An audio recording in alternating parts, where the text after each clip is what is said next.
Hello, Kent Johnson. Hi, Sigrid Glenn. It's really nice to finally make it to a history interview. Well, we're so happy to have you. All We're right. going to ask you a few questions about your personal history. Okay. And the first question is how did you become a behavior analyst? Funny thing happened on my way to a government degree at Georgetown University in Washington, D.C., when I went off to college there to become someone like an ambassador for some. I didn't know exactly, but government was my focus. And I had a math requirement to register for in my freshman year. And I was given some options and asked to choose which option I wanted. And there were two calculus options. One was a standard lecture discussion recitation section calculus class, and one was a class run by a method called the personalized system of instruction. And that summer, before I went to Georgetown, I got a brief description of this style of teaching, and it was very intriguing to me. And I'm a somewhat adventurous soul, so I said I'm going to pick that PSI option. So I got to Georgetown and I took the calculus class, and it was designed in units. There were 20 units, and you had to do an interview about the content and fill out a practice worksheet for each of the units, and you had to get 90% or better on the checkout before you could move to the next unit, and you go at your own pace. And there were all these other students who had been through the course present.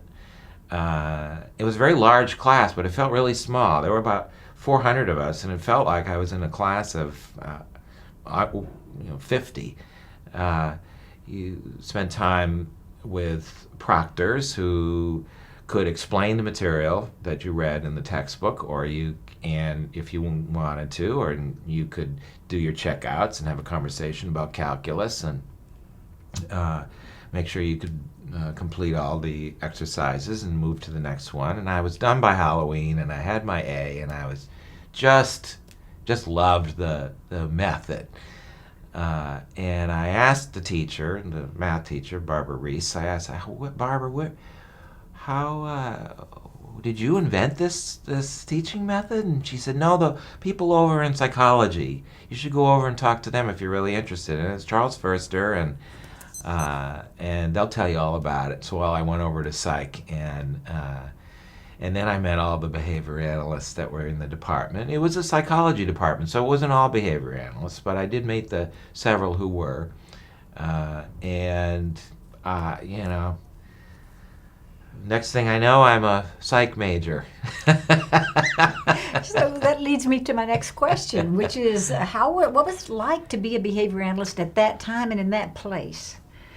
Well, in the 60s, and we're talking 69 to 73 actually, when I was in college, besides the being in Washington, D.C. during the Vietnam War protests, which had its own level of excitement,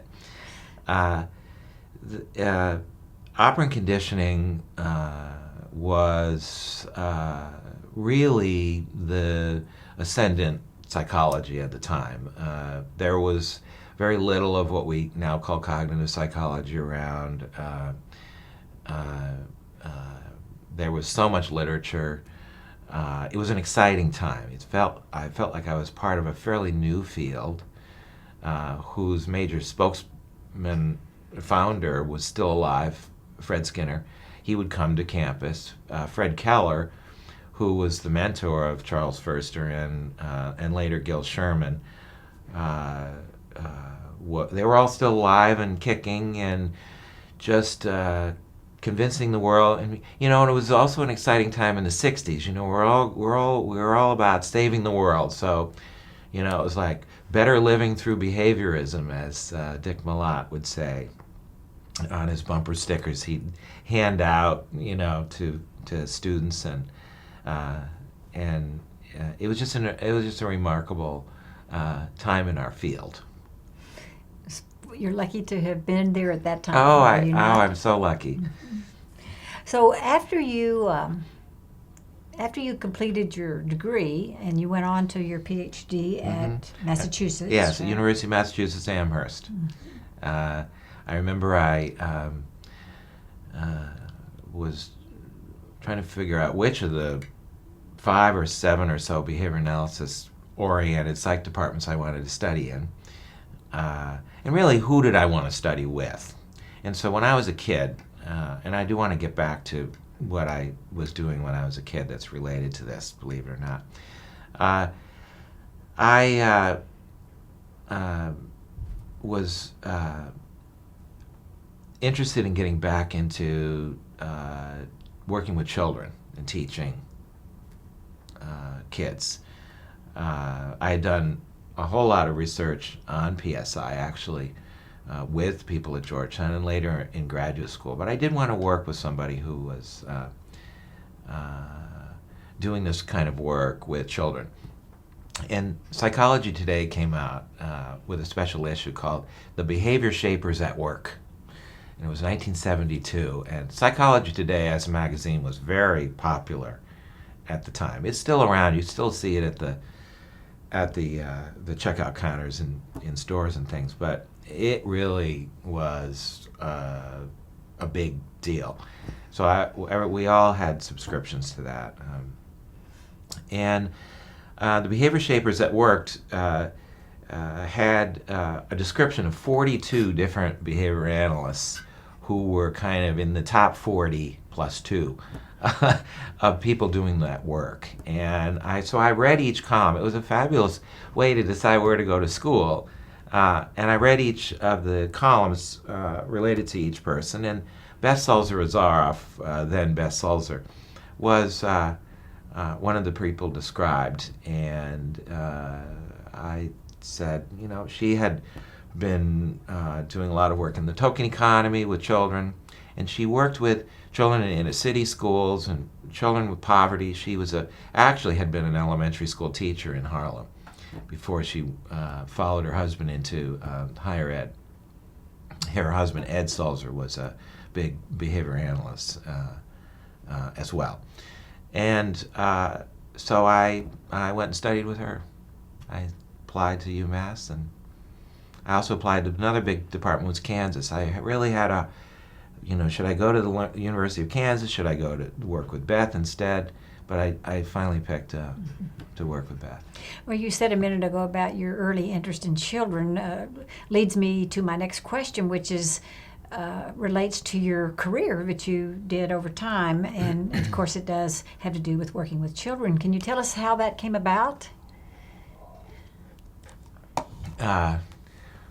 My sister, there weren't these diagnoses around that like there are today for children. Every child has some label or another these days. It's a big industry of assessment and diagnosis out there, and she really struggled. She probably has a mild language learning disability or something if you thought about it in the current century. But she was struggling with math, so keeping orderly about the steps of arithmetic was just really a challenge for her. So my mother asked me if I would help her, because I really liked school, and I really liked math, and we called it arithmetic then. And I worked with her, and we had a great time. And she learned a lot of math, and it really turned her around, her grades around in school. And then other relatives in our family said, "Well, could you work with Andre, my cousin?" And I started working with different people in our family, extended family, and I come from an entrepreneurial background, so everybody in my family does their own thing. No one works for anybody, and so I had that spirit, and that's how I was growing up. And so I said, you know what, I'm going to see who else in the neighborhood might be interested in this. And so I made a flyer, and I passed it out, and I charged 10 cents a session, and this was when I was 9. And by the time I was 12, I had 40 kids. And I'd come to backyard. And in fact, the neighborhood that I lived in Milford, Connecticut, the neighborhood was named Morningside. So that's the name of our school now is Morningside Academy. But the name comes from my childhood. And I would group them by their needs at different tables we had in the backyard, and I'd recruit neighborhood children to help me with it, with the job. And so I built this little, it was like Spanky and Our Gang or the Little Rascals or something. And so I just really enjoyed kind of a very primitive version of something like what we do right now at Morningside. So I'm very fortunate, people not knowing what they want to be when they grow up. I never had that. I always had too many things to choose from. And so I did go back to that childhood love that I had for working with children and helping them learn in schools. I remember being in second grade and seeing the teacher, Mrs. Merwin, would call on me and then move on, And I said, well, wait a minute, don't call on me. What about Stephen? He isn't following this. So I had this concern about people being left behind, and no child left behind.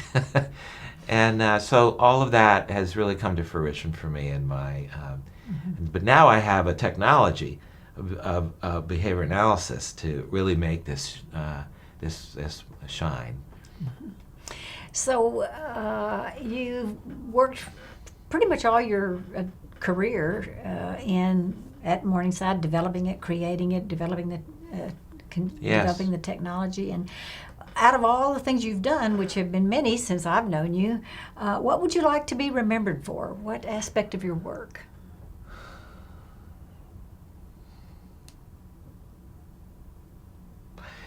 I'd like to be remembered as a behavior analyst who was not afraid or was really interested in looking outside of what behavior analysts create and finding things that seem to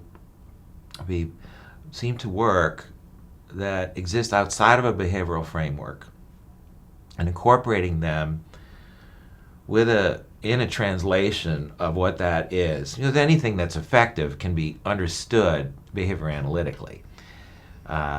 And so I like to be known for a person who reaches out and brings other promising methods and curriculum into a behavioral framework to maximize what behavior analysts can do. I mean, we need to operate within the whole world as it exists and all of what's promising, and not restrict ourselves to things that are only currently described in behavior analytic terms or created in behavior analytic terms. And I have to credit Charlie Furster for opening my eyes on there. I remember he would say it was all about translation. He described behavior analysis as a microscope. So he was a very metaphorical person. He said behavior analysis is a microscope through which you view the world from this particular lens. So I remember one time he says, we're going to read some Harry Stack Sullivan. Harry Stack Sullivan, he's one of those disciples of Freud. He's a neo-Freudian. Yes, we're going to read it because it's really if you read the psychiatric interview, it's really behavioral. So he was always saying, it's really behavioral. And you'd read it and it'd be like, well, where is the behavior analysis? And he said, well, then that's our lens. We create the behavior analysis of it, but it's really behavioral. So that was a very important message that I learned as an undergraduate that has really suited me well in Morningside. So 1969 to 73, you were in school, and since then you've been a behavior analyst for sure. And then 4 years at graduate school, so 77 I got out. All these years, yeah. Mm-hmm. How has behavior analysis changed since then? How is it different, or is it different? Well, we've as a field, we've really been about the business of developing promising ideas that were generated back in the kind of the idea time I think of the 60s and 70s as our big idea, the big ideas time, and developing those into a natural science of behavior. And that's been a very important work. It has taken our eyes off other big ideas, and it has made us rather insular. And I do always think back to Charlie about looking outside and seeing what we need to expand our purview and include other possible promises. So I think that the field risks some things by being so insular. I understand a science needs to be focused, very focused. So I do appreciate the focus, but I do think that there's room for looking outside. There's a man, for example. We brought a method in from a cognitive psychologist named Arthur Wimby, who then decided maybe I'm really not a cognitive psychologist. Maybe I'm a mental behaviorist, he said. He had a methodology called thinking aloud problem solving that we just have fully embraced. It's so Skinnerian. It was very easy to translate that one, and he really came along for the ride. That's been a big breakthrough. People say behavior analysts don't do work in problem solving and creativity. Well, we do. We can do that work. We haven't expanded ourselves to fully embrace some of what other people in social science are interested in, but we could. I believe we could analyze everything in a behavioral framework. So I'm not just a methodological behaviorist at all, though there's a lot of methodological behaviorism that's running rampant now that I would like to see. It takes a village. We need people who are interested in parametrics and interested in methodologies, but we also need new ideas in our field. And so just to bring talk aloud problem solving into, which is what we call it, thinking aloud problem solving, talk aloud problem solving, we teach the kids how to problem solve, how to be able to figure out how to do what they don't know how to do without teaching. Because you can't learn everything that you need to be a successful person in school. I mean, it just couldn't happen in 12 years. So you have to be able to be generative, and you have to be able to take what you know and figure out what you don't know. And it's really important to teach our kids how to do that, because our kids need more explicit work in teaching them how to be successful in their lives. It's not going to be something that they automatically grasp with the struggling learners that we do work with. So I think that's that our field would do well to look at things outside of our area and incorporate them. We ought to be like the Pac-Man. We ought to be incorporating everything that is operative out there and is successful. We really should do more of that. So that's what I'd say. Sounds good to me. So, if you had to do all over again, would there be anything in your historical path that you would do differently?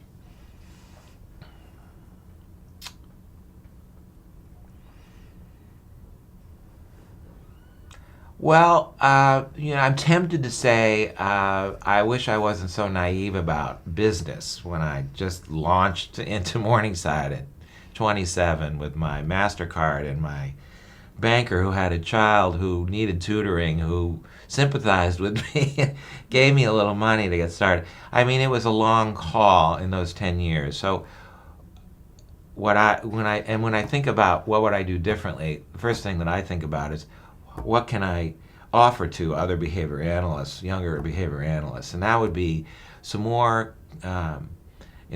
instruction in how to start and operate a business, not to scare people away from it. I mean, if I had known what I really needed to know to be entirely efficient at running a school, I might not have done it. It might have been a little daunting for me. So I'm glad I had a little bit of impulsivity around it.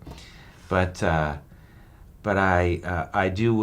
first 10 years were a struggle, and I would do those differently. But otherwise, I think I would take behavior analysis to the streets. I think that's my calling in this work. I could have been I love to write. I published lots of papers in graduate school.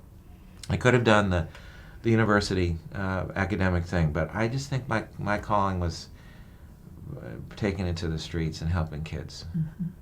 So what areas of behavior analysis, you do have a broad perspective, and I think that this would be an especially interesting question for you. What areas of behavior analysis do you believe we need more work in? I think we need more theoretical and conceptual work that's followed up with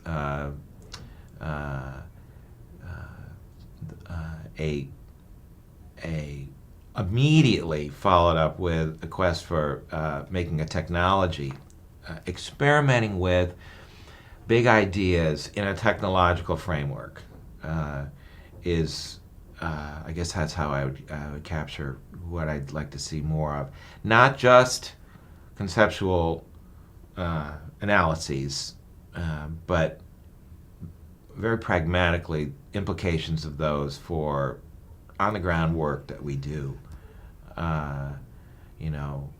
We ought to develop, for example, conceptual analyses of problem solving and creativity, two areas that come to mind, and immediately begin designing procedures based on those technologies and immediately going to application in an experimental framework to verify what our conceptual analyses are. It's what's on the ground. I'm a big American pragmatist.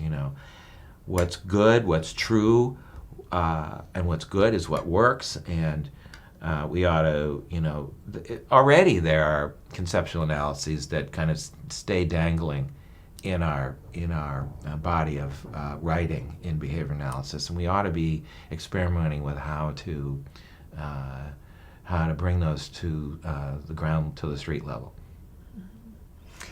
So, looking into the future, which is always hard, but imagine sort of projecting forward and say, what do you think behavior analysis will be like? Let's say 50 years from now. Where do you think we'll be? Well, we want to look at where the culture more generally is going, to help us focus a little bit. As our Western culture, particularly in America, becomes more corporatized, we ought to be looking at methods for running larger and larger organizations. We ought to be doing good kind of behavior analytic work to make people happier and make larger organizations more successful through behavior analysis. So I see that's one huge area. And, we do have people who work on organizational behavior analysis, but they tend to work on organizational behavior management from the point of view of managers. And they do also tinker with micro contingencies that can be put in place in organizations. I'm talking more about just working more with the contingencies at large in organizations and making them more like the whole analysis of leadership is really important as our country runs in organizations that are larger and larger. What is leadership, and how, in a behavioral sense, the success of leadership is borne out in the behavior of the followers of the leader, and to focus on the followers and look at how leaders influence followers, and is that for good or not good, and what those implications are for leadership. I think that's an important area, and looking at education as we grapple with larger and larger populations, and a lot more people are in school now than were when I was in school, and so what's the implication of that for how schools operate? We can't So how does a teacher who is really faced with 30 or more kids now in a lot of cities in America, how does that change the nature of teaching? How can we enlist the services of the children in the teaching of each other? How can we make this more personalized from how can we make schools more personalized and more effective? Back to PSI. Yeah, I do go back to that root, but the implications of that for children, like we've developed this whole peer coaching methodology at Morningside, and it really has a lot to. And these aren't children that you'd pick out of typical classrooms to be coaches of other children. But what is the preparation for children like the struggling learners that come to Morningside that makes them very effective coaches of each other as we deal with larger and larger systems? So when classrooms are as large as 40 or more, we really can't continue to use the designs that we cooked up back in the day when there were 15 to 20 children in the classroom. It isn't gonna work. Pretty soon we're gonna get to the point where it's really we're really, our schools are not really doing a very good job right now. And so there's a lot of work to do in organizational analyses of schools. So those are some of where we might go in the future. Okay, so think about students out there, and one of the reasons we're doing these interviews is we hope the students of the future will find them interesting about the history of behavior analysis from the personal standpoint of people who were there and who participated in the personal repertoires and histories and so forth. But often we're called upon to sort of distill what we think is the most important thing we can hand over to a student. What can we say to them that might be something for them to hold on to as they proceed through in their careers? What message would you like to give to students current and in the future? Learn how to be agile. That's my current focus. How do you learn to adjust your behavior to the constantly shifting contingencies that are occurring as America gets bigger? How can you not get stuck in your frameworks? How can you be agile?